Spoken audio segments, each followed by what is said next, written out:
Hi everybody, it's Nancy, and I wanted to throw a quick video up for you guys. I got a couple of emails that with some questions that I wanted to answer for you. So the first one actually was a message that came on my Nancy Stamps Facebook page. That's Nancy Stamps 15 on Facebook, and I just posted some pictures of mixed media. So I got this notebook at Barnes and Noble. Piccadilly, I think is the name of the company here. And I think it's just meant to be like a sketchbook because the paper is not real heavy. It's kind of thin. But I am not a mixed media person. I do some scrapbooking and some card making, but I've never done mixed media. Honestly, guys, I don't like getting my hands and stuff, and I don't like making stuff really messy into art. But my friend Kim is amazing at it. She does a great job with like distress crayons and the whole distress line. Like, she loves it all. So I thought, okay, let me try this out. So I gessoed the paper first with clear gesso, and then I just watercolored this tree on. Actually, no, sorry. Before I painted the tree on, I had some stencils. So this is a stencil back here. This is a Tim Holtz stencil here. This is Tim Holtz stamps. So I had inked the page, I think in tea dye distress ink, regular distress ink, and then stenciled those, and then watercolored the tree on. And then these are just leaves that I glued down out of like I want to say an AC Moore or Michaels pack. I think it's Michael's. And then these are the Tim Holtz dolls. And then the saying on there says, "Time is a companion that goes with us on the journey. It reminds us to cherish each moment because it will never come again. What we leave behind is not as important as how we have lived." So I thought that was cute with the pictures of the two girls there. And then this one I made a stencil with my silhouette machine and stenciled it down. That was with the stencil material I showed you guys in one of the haul videos. Cut that out. Watercolored the background all blue. And then this I had originally stenciled through, but it didn't come out real clear. And I used gelatos. So I went back over the stencil with green embossing paste.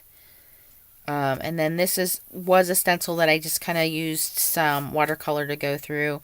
This was a stencil. And I just colored her with gelatos through the stencil and then added some dots there. So this is a new endeavor for me, a new experiment. I'm trying it out. The hardest thing for me is time. I'm so involved with work and my kids and my card making, but this was just nice and freeing to do it on my own. So just started on that. Another question someone had asked was, what was my tattoo? So I lost my dad to cancer 6 years ago. And so my sister has tattoos, and I just was never a tattoo person. And I said to her I would never get a tattoo. And somebody had posted on Facebook about getting someone that you love or you care about, like, their signature. And I said to my sister, kind of like in joking, oh, I'd get this for a tattoo after we had lost our dad. So she found a birthday card that my dad had signed. So this is my dad's signature, and it says, "Love, Dad." And her and I got matching tattoos. So this is my one and only tattoo. It's very, very meaningful to me. And again, I'm not a person that I don't like have any major piercings or anything like that, just normal ear piercings. And, I don't have any tattoos, but I really love this one. And looking at it reminds me of him, and I can actually remember seeing how he would sign his name. Like, he would really take his time when he did the D, and then when he get to the end, it was kind of like this scribble. But it's also nice to bond with my sister because we have this matching tattoo. So that answers that question for you. And then the third question I got was, how long have I been doing card making?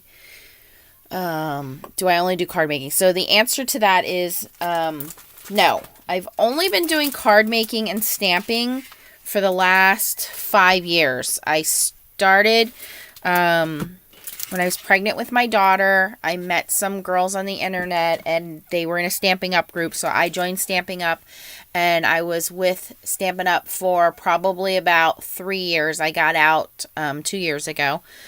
And I love their products and I love their designs. I just couldn't keep up with the minimum quota, so I stopped doing it. But I still made some great crafty friends and I really learned a lot about stamping and crafting from those ladies, and the wonderful experience I had with meeting up with them was totally worth it. But I actually started out as a scrapbooker, and that was back in 2002 when I was married. My first scrapbook was my wedding album. So it was a horrible scrapbook. It's the worst scrapbook I've ever done. But it was my first one. And so it just grew from there. So for 15 years, I've been a scrapbooker first and then a card maker second. Now, over the last few years, I find that card making is a good therapy for me. And it helps me to create sort of quickly. Scrapbooking does take a lot of time and effort. So I wanted to give some real quick tips on how I do my scrapbooking, because it does pile up. I'm not going to lie and say I get to scrapbook everything I want to scrapbook, because I don't.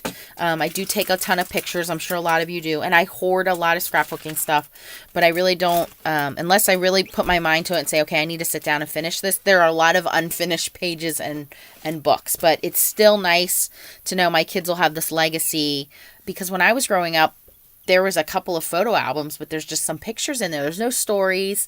And as I said, I lost my dad, so I can't go to him and say, hey, what happened here? So it's nice that I can do this for my kids. My son jokes and says that he's going to have the biggest bonfire someday, but I think that he does appreciate it. And my daughter likes, she's only 4 now, but she likes to go back and look at pictures of when she was a baby and, who's that, who's this, what was going on here. So it's pretty neat. So I was just going to throw together a quick layout for you guys. I took my kids over Easter break to visit my brother in Bath, Maine, a beautiful little town. And on the way back, we had stopped at the Boston Aquarium. So these are some pictures that I took at the aquarium that I just wanted to put down. I am going to be using the Lori Whitlock Let's Be Mermaids Echo Paper collection here. I didn't really have like a set of papers that were like aquarium themed. And also the Doodlebug Designs Under the Sea paperback. So I consider myself a quickie scrapbooker because I really don't spend too much time embellishing. I just kind of want to get it on the page, get it down. So the first thing I do is I print out my pictures. I do not do a lot of editing with my pictures, guys.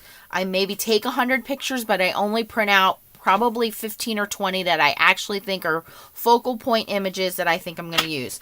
A lot of times I will send my pictures out to Snapfish or Shutterfly because they often have coupons, and you can get like 100 pictures for $10, guys. So, they're good quality pictures. I'm not wasting my own ink and my own paper. And if there's a picture that I missed, I know I can hop over to the computer and print it out. So these are my pictures unedited. I just sent these over. These came from Shutterfly, and just printed out the ones I thought would look good and look good on a scrapbook page.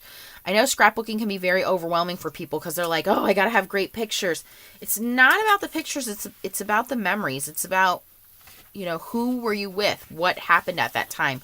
And you kind of want to get those into a book fairly quickly if you can, because you're going to forget some of the things that happen.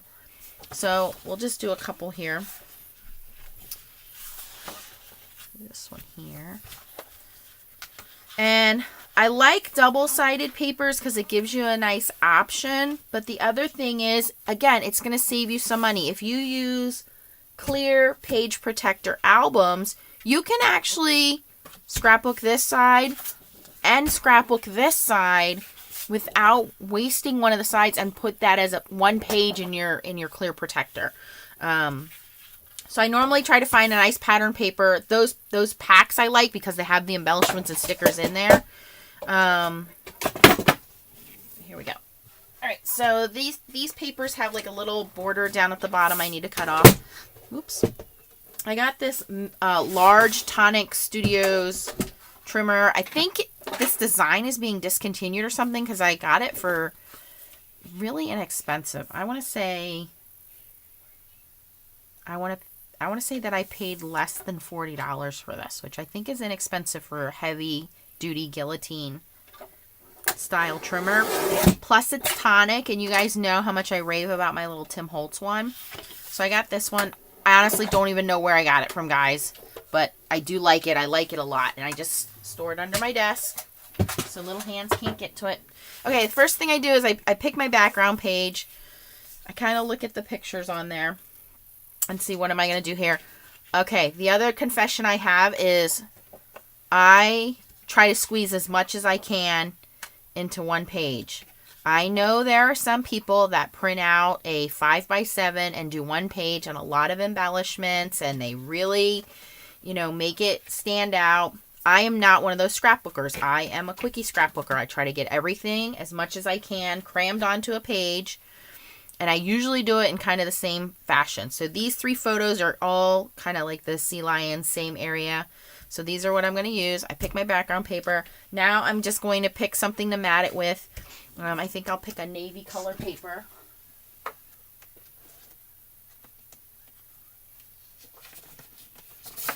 That's the other thing. I use 1 8.5 by 11 sheet of paper instead of breaking into my 6x6 paper pad and using 3 pages out of here. Because when you're matting your photos, what you're doing is making them the focal point so they don't get lost in the background. But you're also saving your designer paper, and then we're just kind of focusing on them. The other thing I don't do is I do not measure or frame everything out. I kind of eyeball it. There are tools and devices out there, I know, that you can measure and frame it out. Again, I'm impatient. I just want to get it into the book as quick as I can. So I'm going to frame it out there, decide where I want it. Turn that off.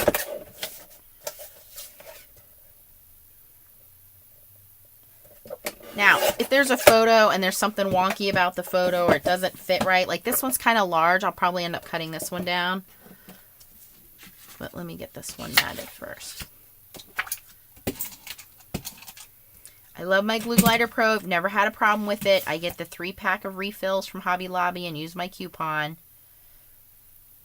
I have eyed up those big ATG guns, guys, but they're just really big, and I've heard that some people have problems with them. I guess they jam up, so I've not invested in one of these. One of those. The Glue Glider Pro works great for me. Okay, so we got 2 ready, and then I think what I'll do is for this guy, since he is so big, I guess I could mat him on there. Yeah, he'll fit.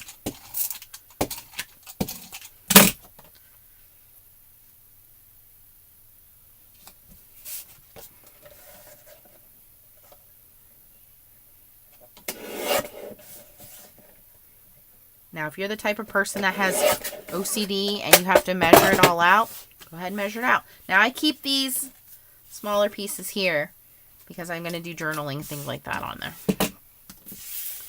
Journaling is the most important part of scrapbooking because this is your legacy. When you are gone, when this scrapbook gets put in the attic somewhere and 20, 30, 40 years from now, it gets dug out, and the kids and the grandkids and the great-grandkids want to know what happened, your journaling has to be what tells the story because, you may not be there. So part of it is, it is therapeutic for me, but the biggest thing is that I'm leaving something for my kids. All right, so that's pretty much my design. This is how I normally do my scrapbooking. I get the photos, I mat them, put them on the page, and now what I do is, like with that extra paper there, I'd probably put something here as my journaling spot. I might even take one of these little designer sheets here. So this comes with little journaling cards in this paper pack that you can cut out.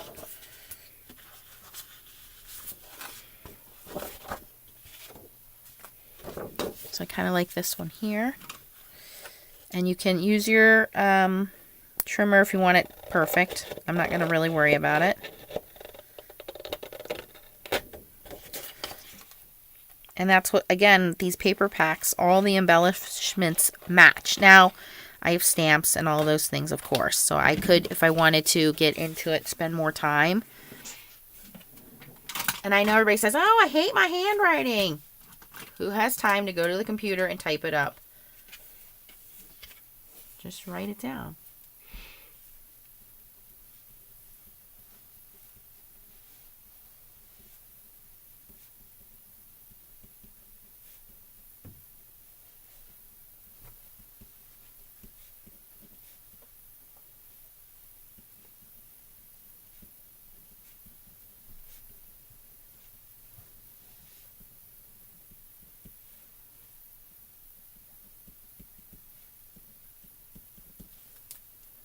Alright, and then you just put your journaling on there, slap that on, and you're done. I spelled aquarium wrong, didn't I? It's UA.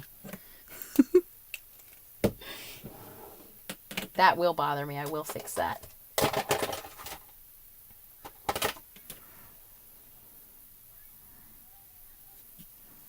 Anyway, I will go in there and I will fix that later. So I would not leave a spelling mistake in there. I will fix that. That will bother me. And then I'd go in there and I'd put some of these stickers in.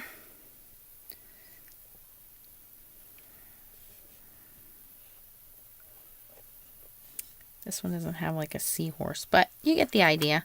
So that's my quickie story on some of the questions you guys asked me. If you have any questions, post them down below. I will get back next week, hopefully, with some card making. We got to get through Halloween here. Also, we hit 800 followers today, so I really appreciate that, guys. Thanks for watching the videos. Thanks for the thumbs up, and keep on stamping.